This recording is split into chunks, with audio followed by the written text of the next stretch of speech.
Please join in the singing of our national anthem.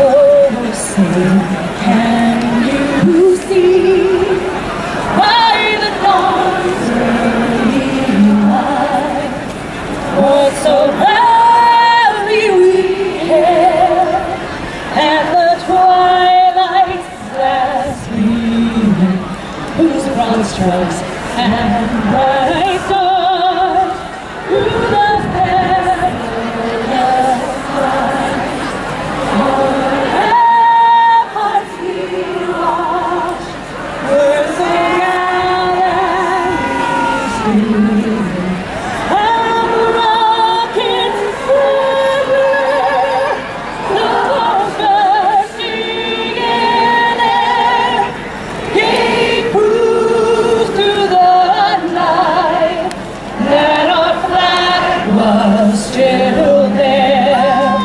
Oh, say does that star-spangled banner wave o'er the land of the free and the home of the brave.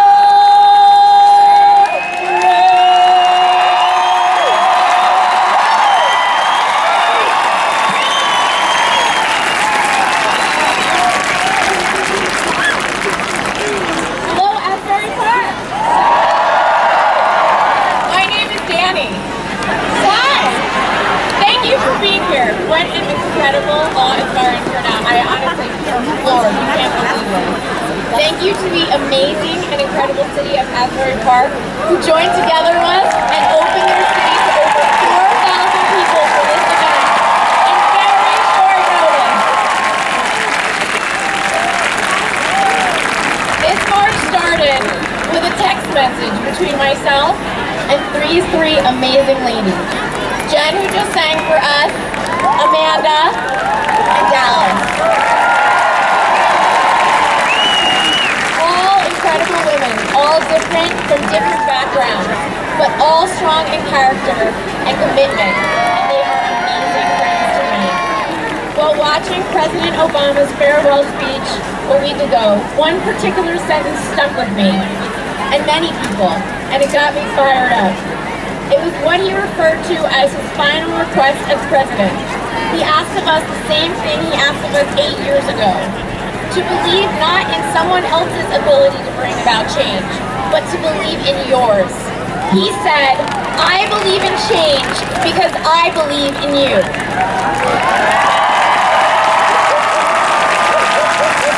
Once I wiped my tears and blew my nose, I texted these ladies, and after we decided we couldn't make it to Washington, we began to arrange what we thought would be a smallish march, with friends of friends and friends of friends. As the head count shot up, 100 people signing up just in a few hours, we realized that this was bigger than we are, and that we were not alone in our feelings. So you're not alone in your feelings. We are not alone. We will stand together as sisters and citizens and make our voices heard in unity, sisterhood, and friendship. We are here to lift each other up.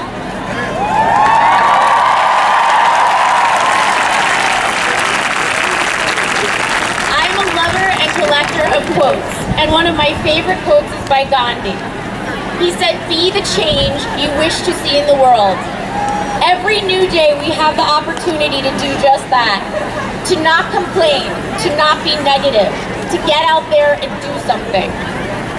We hope this day leaves you feeling empowered and strong and filled with love. I am marching today to stand up to inequality and the negative rhetoric of this past election. But I'm also marching to spread the positivity and good vibes and the strong belief that as citizens, yes we can. As strong women.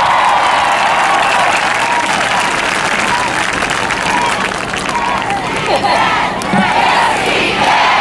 Yes, we can. Yes, we can.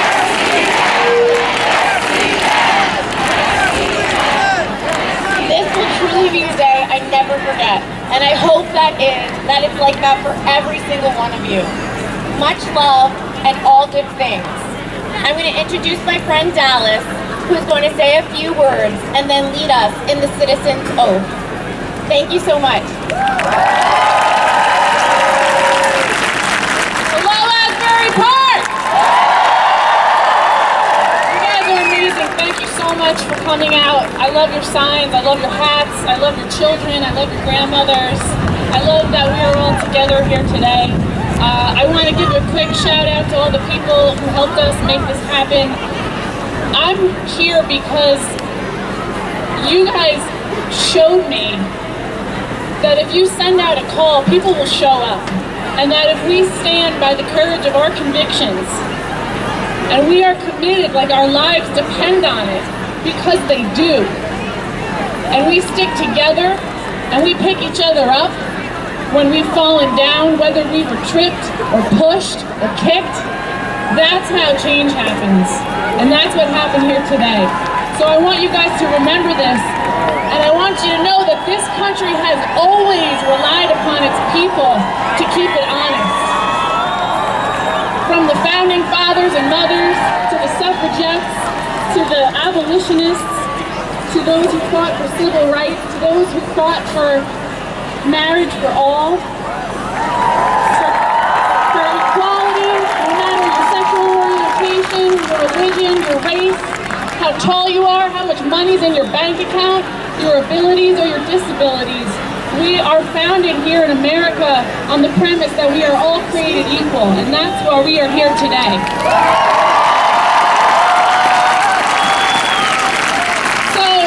You're up for this, and what I want you to do is make a public commitment to me, to yourself, and to each other. I want you to take a pledge, okay? So I'm going to read this pledge like a champ, because there's a lot of us here, okay? But this is the same oath that our presidents have been taking to be sworn into office since George Washington. It is in our Constitution. Okay? So I'm going to say the first bit, and then you're going to say it. And then I'm going to say the next bit, and then you're going to say it. And that's how it's going to work. We're going to practice getting organized, which we're really going to need. And we're going to practice getting fired up. All right? So I want you to raise your right hand and repeat after me. I do. Solemnly swear. That I will faithfully execute my role as an American and will to the best of my ability preserve, protect, and defend the Constitution of the United States of America. All right! Thanks again for being here. I'm going to turn it over to Amanda, and we're going to keep it moving. Thank you so much. Hi, everyone. Thank you again so much for coming out today. I'd like to introduce a very special person to you. Angela Abaz-Anderson is the director of the Eloquent Charismatic Orators, a mentoring program that trains girls in public speaking, elocution, and oration. She's also the current board president of Asbury Park School District, and she's going to be reading the poem Human Family by Maya Angelou. Thank you. It is so beautiful to see all of you out here. And you know what? We are family. And you know when you're family, when someone calls you and they say to you, I have a problem, you run to their aid, right? And when you have a big brother, because somebody hit you and knocked you down, you go to your big brother. And that's what we have out here. We have our sisters and we have our brothers, because we are all one family. I'm going to read to you from Maya Angelou, Human Family. I note the obvious differences in the human family. Some of us are serious and some thrive on comedy. Some declare their lives are lived as true profundity, and others claim they really live the real reality. The variety of our skin tones can confuse the light, brown and blue, beige and purple, tan, blue and white. I've sailed across the seven seas and stopped in every land. I've seen the wonders of the world and not yet one common man. I know 10,000 women called Jane and Mary Jane, but I've not seen any two who really were the same. Mirror twins are different, although their features jive, and lovers think quite different thoughts while lying side by side. We love and lose in China, we weep on England moors, and laugh and moan in Guinea and thrive on Spanish shores. We seek success in Finland, are born and die in Maine. In minor ways, we differ. In major, we are the same. I note the obvious differences between each sort and type, but we are more alike, my friends, than we are unalike. We are more alike, my friends, than we are unalike. We are more alike, my friends, than we are unalike. Thank you. I woke up this morning with my mind stayed on freedom. I woke up this morning with my mind stayed on freedom. Hallelujah, hallelujah, hallelujah.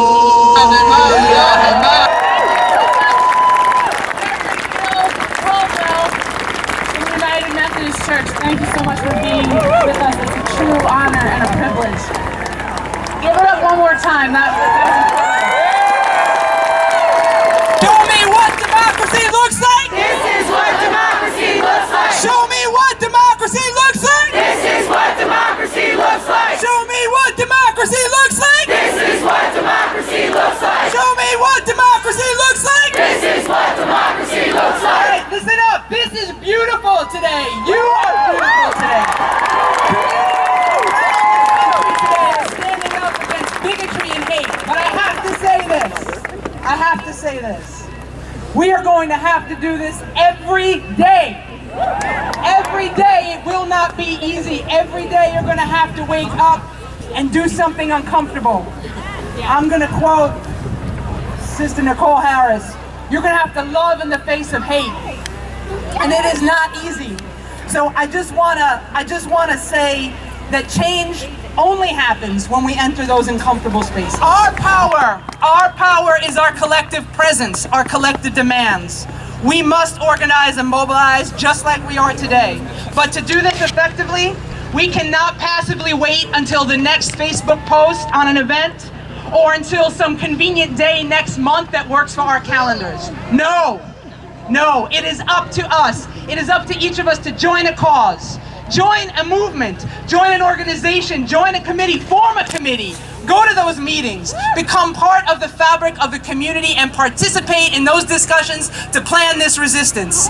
Commit to be more active in any organization, in your union. If you don't have a union, form one in your workplace. If you care about racial justice, then join Black Lives Matter. If you care about immigrant rights, gay rights, women's rights, environmental justice, find an organization in your community and participate. Join, go to those meetings, become part of that movement. Don't wait for someone else to do it.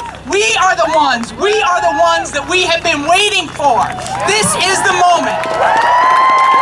Sisters and brothers. We have to remember that today is not about just today. It's not about yesterday. It's not about November 8th. It's about marching forward. It's about taking steps. It's about taking the energy that is here today and making sure our voices are heard across this land. Because health care matters. It affects all of us. Because climate change matters. It affects all of us. Because equal rights are not extra rights.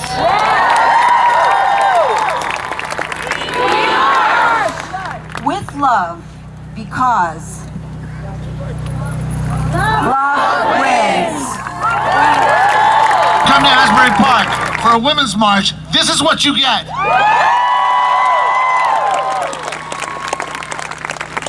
You get unity. You get love. You get kindness. You get equality. You get what we want to be. We're gonna pull together. We're not gonna sit here and look at what was happened already or where we were a couple of weeks ago. We're gonna move forward. Today is our day to start. Let's not just go back in time and get on Facebook and start telling everybody about what went wrong and what we were supposed to do. That's over with. Now it's time for us to all look at the future and understand how we are gonna act. This is not just one thing, one effort, what benefits me or what benefits you, just on an individual level. This is what benefits all of us. I was thinking about, why am I marching? I know why I'm marching. It's a lot of things. I'm marching because I have two daughters who are over there, who are 7 and 5.5.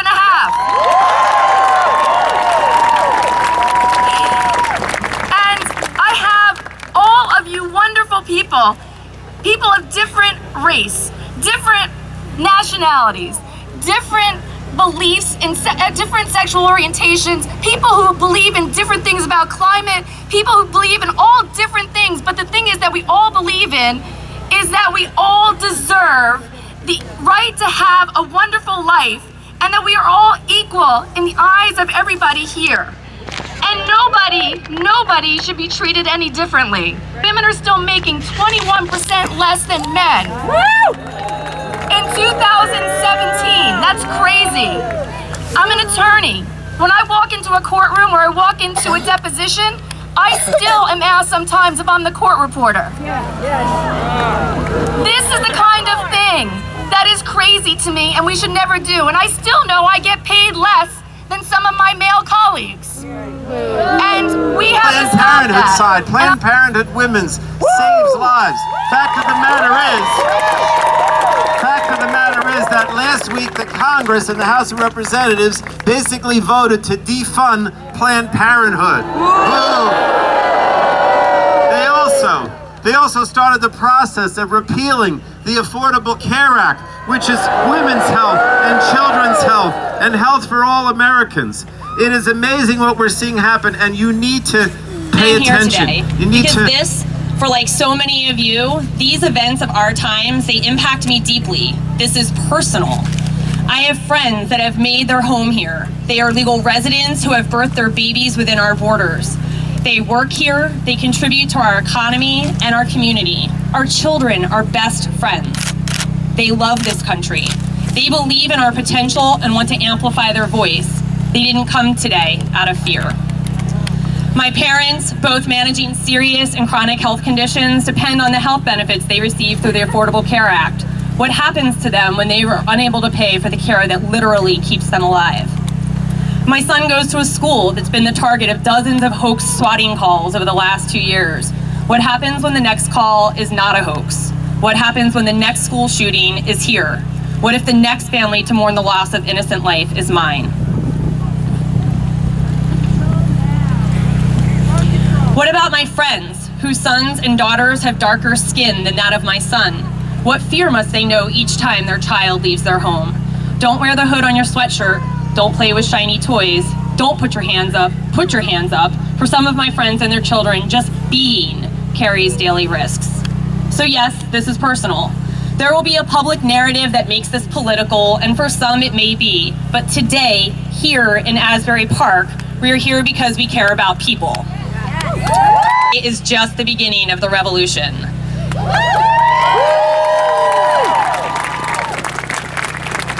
So embrace these words: vulva, vagina, labia, clitoris, breast.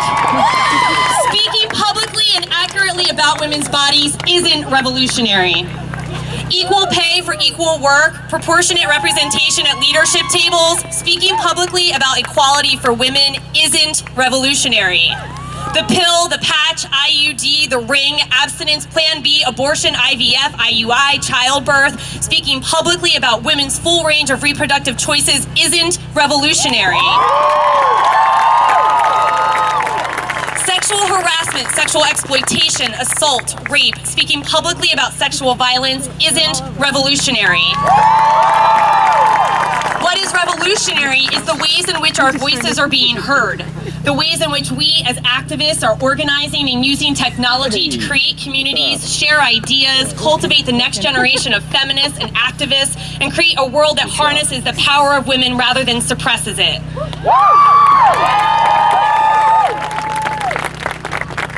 What is revolutionary is that while some members of the media and an abundance of elected officials and some prominent policymakers still struggle to facilitate meaningful discussion about sexual violence and the ways in which locker room talk perpetuates rape culture, we, through our organizing, our blogging, our posting and sharing, our marching, we have the opportunity to counter ignorance in real time with facts, with statistics, with personal testimonies. So what I ask is this: strengthen your debate with facts. Sexual assault is the most underreported crime. 80% of survivors know their perpetrators. The FBI recognizes rape as the second most violent crime, the first of which is murder. Find an issue which you care deeply about and study it. Global warming, public education, LGBTQ rights, environmental conservation, the arts, animal rescue, reproductive justice, the prison industrial complex, gun safety. Spend time thoroughly researching the other side's perspective. Anticipate their arguments. Appreciate their perspective, even if it's illogical and nauseating. Then ambush them.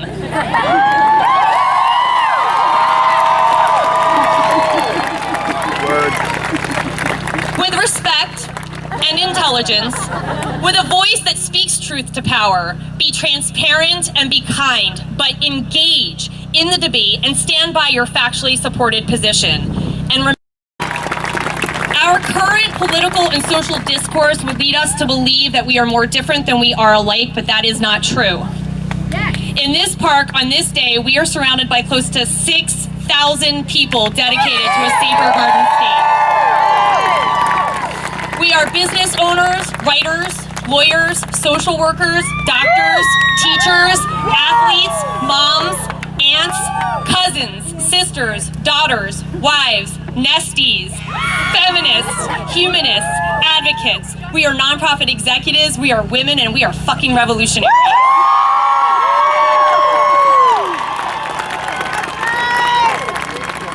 And we want the same thing. We want the children we love to grow up in safer, less violent society. Let this serve, I believe, not as our final act, but rather our first steps. Remember that participation in the revolution will look and feel different for each of us. Some of us will organize, some will run for office, some will write, some will donate to worthy causes. Do something. Stay engaged, do not despair. Remember the words of President Obama during his final White House press conference. The only thing that's the end of the world is the end of the world. We do need each other now more than ever. Thank you for being here today, and thank you in advance for all you're about to do.